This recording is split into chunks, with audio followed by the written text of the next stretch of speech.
नमस्कार दोस्तों, stock market studies में फिर से एक बार आपको बहुत-बहुत स्वागत है। तो आज यहाँ पे मैं डिस्कशन करूँगा इंडिया के 2 दिग्गज ऑटो कंपनीज़ के बारे में। देखा जाए तो एक पैसेंजर व्हीकल से बिलॉन्ग करते हैं और दूसरा देखा जाए तो एक हेवी व्हीकल से बिलॉन्ग करते हैं।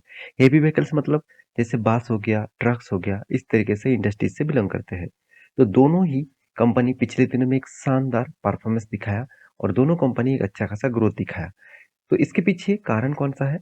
तो वो यहाँ पे मैं डिस्कशन करने वाला हूँ, तो वीडियो को लास्ट तक देखिएगा और अभी तक चैनल को सब्सक्राइब नहीं किया, तो ज़रूर कर लीजिएगा और बेल आइकन को हिट करके ऑल भी कर दीजिएगा, कंटिन्यूअसली नोटिफिकेशन पाने के लिए। तो चलो देख लेते हैं आज के स्टॉक के डिटेल्स के बारे में। तो सबसे पहले मैं जिसके बारे में बात करूँगा उसका नाम है मारुति सुजुकी जो इंडिया के नंबर 1 कंपनी है। देखिए रही बात इस कंपनी का, मैं एक चीज़ आपको हमेशा कहूँगा, मारुति नंबर 1 क्यों है? क्योंकि वो कस्टमर का साइकोलॉजी को उसको पता है। क्योंकि इंडियन कस्टमर हमेशा क्या चाहते हैं कि मैं एक ऐसे बाइक खरीदारी करूँ जहाँ पे मेरा मतलब मैं खुद मेरे फैमिली भी वहाँ पे बैठ सके, एक साथ बैठ पाए और गाड़ियाँ भी खरीदारी करूँ तो मेरे फैमिली एक साथ जा पाए। ये तो सब कुछ सोचते ही है, उसके साथ और एक चीज़ सोचते हैं वो है प्राइस। मुझे सस्ते दामों में बाइक्स मिल जाए और सस्ते दामों में गाड़ियाँ मिल जाए जहाँ पे मैं लक्ज़रीज़ भी मतलब देखिए जो लोग लक्ज़रीज़ मेंटेन करते हैं वो सस्ते दाम में गाड़ियाँ खरीदारी नहीं करेंगे। वो हमेशा लक्ज़रीज़ गाड़ियाँ ही खरीदारी करेंगे। मगर उसका परसेंटेज कितना है? ऑल ओवर इंडिया में 1-2% दिखेगा। बाकी जो परसेंटेज है, उस परसेंटेज में जो मिडल क्लास व्यक्ति है, वो चाहेंगे कि चलो मैं एक गाड़ी खरीदारी करूँगा। हर किसी का सपना होता है गाड़ी खरीदने के लिए, कोई बाइक्स खरीदने खरीदने के लिए। तो उसके लिए उस साइकोलॉजी को मारुति सुजुकी अच्छा खासा मेंटेन करते हैं। क्योंकि वो सस्ते से सस्ते दामों में गाड़ियाँ मार्केट में लॉन्च कराता है। चाहे वो उसका सेफ्टी कुछ खास हो ना हो, मगर उसका सेल बहुत ज़्यादा होते हैं। तो इसीलिए मारुति सुजुकी आज इतना बड़ा कंपनी बन चुके हैं। तो पिछले दिनों में एक अच्छा खासा रैली देखने को मिला था। इसके पीछे एक नहीं 2-2 कारण है। चलो मैं एक-एक करके आपके साथ डिस्कस करता हूँ। सबसे पहले जो कारण है इसके बारे में बात करूँगा वो है कंपनी का सेल्स। तो सेल्स मतलब आप सभी जानते हैं हर मंथ खत्म होने के बाद कंपनी का एक सेल्स का रिपोर्ट आता है। तो इस बार कंपनी का जो मार्च मंथ खत्म होने के बाद जो रिपोर्ट आया, वो मैं आपको यहाँ पे दिखाऊँगा। पिछली बार फरवरी मंथ में जो रिपोर्ट था उससे बेहतर इस बार रिपोर्ट देखने को मिला है। जैसे कंपनी के देखिए जितने सारे मिनी एंड कॉम्पैक्ट जितने सारे सेगमेंट्स गाड़ियां हैं उनमें से मिनी कौन सा है ऑल्टो है, एस्पेसो है। कॉम्पैक्ट कितने सारे गाड़ियां हैं, बेलेनो है, सिलेरियो है, डिजायर है, साथ ही साथ इग्निस है, स्विफ्ट है, साथ ही साथ टूरेस है, वैगनर है। तो ये सारी जो गाड़ियां है इस सारे गाड़ियों को जो फिलहाल जो परफॉर्मेंस है, जो पिछली बार का जो परफॉर्मेंस था उस परफॉर्मेंस से इस बार कंपनी का परफॉर्मेंस खराब देखने को मिला। इसका मतलब मार्च 2022 में 97,800 यूनिट बेचा गया था। इस बार जो यूनिट है वो यहाँ पे कम देखने को मिला, 83,414। तो चलो उसके बाद देखिए मिड जो साइज है, जो जो जो गाड़ियाँ हैं उनमें से देखिए सेल्स बहुत डाउन हो चुके हैं। देखिए इस डाउन होने के पीछे कारण भी है। लोग अभी इस तरीके से गाड़ियाँ से भी ज़्यादा देखिए इस तरीके से गाड़ियाँ मारुति का कौन-सा है? पेट्रोल और डीज़ल का गाड़ियाँ है। तो पेट्रोल और डीज़ल का गाड़ियाँ लोग खरीदना धीरे-धीरे कम कर रहे हैं। लोग अभी ईवीज़ के ऊपर शिफ्ट हो रहा है। तो ईवीज़ मार्केट में अभी तक मारुति तो मार्केट में कोई भी गाड़ियाँ लॉन्च नहीं किया। वो बता रहा है 2000 मतलब 2024 से 2025 इस सालों में गाड़ियाँ बनाना स्टार्ट करेंगे। तो स्टार्ट तो करेंगे, उसके बाद बेचेंगे, तब तक तो मार्केट में बाकी कंपनी छा जाएगा। तो मारुति को तो मेरे हिसाब से मारुति को इस तरीके से काम नहीं करना चाहिए था। फिर भी मेरा माइंड इतना छोटा-सा है, मैं छोटा-सा आदमी हूँ, तो उसका बहुत बड़ा मैनेजमेंट टीम है। शायद उसका कुछ अलग थिंकिंग है, इसलिए उन्होंने लेट कर रहा है। तो इसलिए मार्केट को थोड़ा-सा प्रॉब्लम इश्यू हो रहा है, मार्केट में सेल भी डाउन हो रहा है। तो टोटल पैसेंजर कार्स के बारे में बात करूँ, तो आप देखेंगे तो पैसेंजर गाड़ियाँ जितना है, उनमें से सेल्स का ग्रोथ यहाँ पे देखने को ज़्यादा मिला। तो ये एक पॉइंट ऑफ व्यू से देखा जाए तो पिछले बार से कंपनी का सेल्स ग्रोथ अच्छा खासा देखने को मिला और डोमेस्टिकली जो सुपर कार्स है, तो सुपर कार्स में भी कंपनी का सेल्स ग्रोथ देखने को मिला अच्छा। तो टोटल जो डोमेस्टिकली सेल्स जो एलसीवी गाड़ियाँ हैं, उनमें भी यहाँ पे छोटा-मोटा करेक्शन है।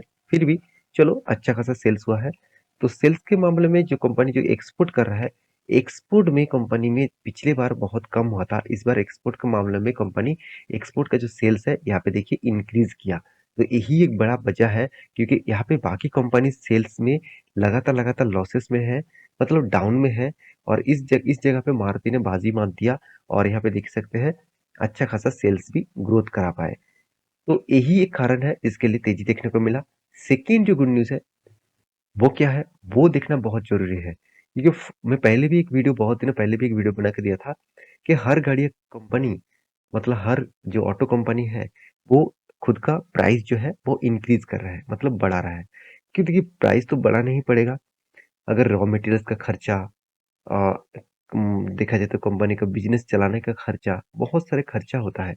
उस खर्चे को वो कम करेगा तो वो तो नहीं चलेगा, उसको तो वो तो बढ़ते ही जा रहा है। तो उसको मेंटेन करने के लिए उसका गाड़ी का कीमत बढ़ाना पड़ेगा। तो इसलिए कंपनी 0.08% के बेसिस में यहाँ पे गाड़ी का प्राइस बढ़ा दिया गया है। और वो भी कौन सा, एक शोरूम प्राइस, मतलब एक शोरूम प्राइस मान के चलिए कोई भी गाड़ी खरीदने के लिए गया है आपने, 4 लाख की गाड़ियां है। मैं एक एग्जांपल दे रहा हूँ, मारुति एन 4 लाख में कोई भी गाड़ी नहीं मिलेगा। चलो मान लेता हूँ मैं 5 लाख की ऑल्टोस की गाड़ियां में बात बात कर रहा हूँ, तो 5 लाख की गाड़ियां हैं। तो इसमें से आपको ऐड करना पड़ेगा 0.08% एक्स्ट्रा। और देखिए जितना पैसा बढ़ेगा उतना ही आपको टैक्सेस भी ज्यादा बढ़ेगा, बाकी भी चार्जेस आपको ज्यादा देखने को मिलेगा। तो इसीलिए मारुति इसके ऊपर फोकस रखिएगा। कंपनी के ऊपर प्राइस इंक्रीज हुआ है तो मारुति में ग्रोथ देखने को मिलेगा। रही बात कंपनी के, तो कंपनी बेस्ड कंपनी है, कंपनी की 1 रुपया कर्जा भी नहीं है और 2,60,000 करोड़ के आसपास इसका मार्केट कैप है। तो मैं जरूर कहूंगा इस कंपनी के ऊपर फोकस रखिए, क्योंकि कंपनी लगातार खुद का सब कुछ ठीक ठाक मेंटेन कर रहा है। कैश फ्लो के बारे में बात करूँ तो यहाँ पे भी मेंटेनेंस देखने को मिलता है, और कभी कभी छोटा मोटा करेक्शन तो होगा ही। बाकी टाइम्स ऑफ व्यू से देखा जाए तो ठीक ठाक है। कंपनी के रिटर्न के मामले में यहाँ पे देखिए 20% 10 साल में रिटर्न दिया। 5 साल में कुछ खास रिटर्न नहीं है, 3 साल में ठीक है, 1 साल में फिर से कम हो गया। तो ये था कंपनी, फर्स्ट कंपनी। सेकेंड जो कंपनी है जिसके बारे में बात करूंगा उसका नाम है अशोक लेलैंड। इसके ऊपर भी पिछले दिनों में एक अच्छा खासा रैली देखने को मिला था। कोविड के टाइम से आप देखेंगे तो कोविड के टाइम में इसका प्राइस हो गया था करीबन करीबन 38 रुपीज के आसपास। वहां से कितना गया, 141 रुपीज। इसका मतलब अ, चार 3 से 4 गुना आपको रिटर्न कंपनी कोविड के बाद दे चुके हैं। रही बात कंपनी के डिटेल्स के बारे में, इसका भी सेल्स रिपोर्ट में आपको दिखाऊंगा। फर्स्ट अप्रैल में पब्लिश किया गया था, मतलब अप्रैल मंथ में इसका सेल्स का रिपोर्ट किस तरीके से आया वो देखना जरूरी है, क्योंकि अशोक लेलैंड जो है वो लगातार लगातार खुद का सेल्स को ग्रोथ कराते जा रहा है। अगर आप देखेंगे ध्यान से, कंपनी के जो जितने सारे ट्रक्स एंड बसेस हैं, ट्रक्स के मामले में कंपनी ने इस बार ट्रक्स अच्छा खासा सेल आउट ग्रोथ करा चुके हैं, अराउंड 18%। और बासिस के मामले में कंपनी ने तो धमाका कर दिया। पिछले साल में सिर्फ 570 के बासिस बेचे थे और इस बार वो बढ़ के हो चुके हैं 1530 से भी ज्यादा, अराउंड 168 बासिस कंपनी ज्यादा बेचे हैं। तो बहुत बढ़िया चीज देखने को मिला, बहुत बढ़िया सेल्स ग्रोथ देखने को मिला। इसका इम्पैक्ट ऑब्वियसली Q4 में आपको दिखेगा। मैं पहले से ही आपको लिख के दे रहा हूँ, इसका इम्पैक्ट अच्छा खासा दिखेगा, क्योंकि मैं लगातार इसका सेल्स रिपोर्ट देखता हूँ, आपके साथ डिस्कस भी कर चुका हूँ, जहाँ पे मुझे देखने को मिला सेल्स ग्रोथ अशोक लेलैंड का धीरे धीरे करके इंक्रीज हो रहा है, जो पहले कोविड के पहले नहीं था। तो एलसीवी जितने सारे गाड़ियां हैं उनमें से देखा जाए तो कंपनी के ऊपर एलसीवी गाड़ियां में भी 19% ग्रोथ देखने को मिला। अभी कंपनीज के ऊपर जो डेटा आपको देखना है वो है एक्सपोर्ट। तो डोमेस्टिकली नहीं, एक्सपोर्ट के मामले में भी कंपनी पीछे नहीं है, आगे है। कंपनी परसेंटेज वाइज देखा जाए तो लगातार लगातार पॉजिटिवली परसेंटेज यहाँ पे दिखा रहा है। एक बहुत अच्छी बात है किसी भी कंपनीज के लिए। और साल भर में भी कंपनी का 50 to 60% का ग्रोथ यहाँ पे देखने को मिला। तो ऑब्वियसली आपको Q4 में अच्छा खासा ग्रोथ देखने को मिलेगा। तो रही बात कंपनी के डिटेल्स के बारे में, तो अशोक लेलैंड के एक चीज मैं जरूर कहूंगा, कंपनी अभी भी छोटा है, इस कंपनी बड़ा होने का कैपेबिलिटी रखते हैं। साथ ही साथ हाँ, कंपनी में आप कहेंगे सर कर्जा तो बहुत ज्यादा है। हाँ, कंपनी अभी भी लॉसेस में है, तो धीरे धीरे कोशिश कर रहा है, क्योंकि कंपनी का जो लॉसेस का अमाउंट है वो, मतलब अभी इसी साल में लॉस हुआ था। पहले कंपनी कंटिन्यूअसली प्रॉफिट करते थे, तो धीरे धीरे कोविड के बाद थोड़ा सा लॉस देखने को मिला, तो फिर से इस साल में फिर से वो प्रॉफिट में आ चुके हैं। इसका मतलब लॉस और प्रॉफिट तो चलते रहेंगे, तो इसके लिए आपको पैनिक सिचुएशन नहीं करना है, आपको ये देखना है कि कंपनी के फ्यूचर में कितना स्टेबिलिटी है। तो रही बात 10 साल में 20% तक कंपनी रिटर्न दिया, 3 साल में कंपनी 55% का रिटर्न दिया और 1 साल में 17% का रिटर्न और 5 साल में कंपनी का रिटर्न नेगेटिव में है। तो कंपनीज़ की कैश फ्लो के बारे में बात करें तो कंपनी का कैश फ्लो देखिए बीच में तो नेगेटिव दिखा रहा था, इस बार कंपनी अच्छा खासा कैश फ्लो को मेंटेन किया। मतलब पिछली बार जो पैसा उठा नहीं पा रहा था, तो वो पैसा इस बार उठा चुके हैं, मतलब उठा पाया है। तो ऑब्वियसली ये एक पॉजिटिव व्यू से देखा जाए तो पॉजिटिव है। रही बात अशोक लेलैंड का चार्ट पैटर्न के, तो मैं पहले आपको बोल चुका हूँ, ये रेंज ये जो रेजिस्टेंस है वो बहुत स्ट्रांग है क्योंकि ये 2018 का रेजिस्टेंस है। जिस रेजिस्टेंस मतलब जिस लेवल के बाद बिग क्रैश देखने को मिला, मतलब एक बिग रेजिस्टेंस के साथ साथ एक बिग सप्लाई जोन भी है, तो इसको ब्रेक करना इतना आसान नहीं होगा।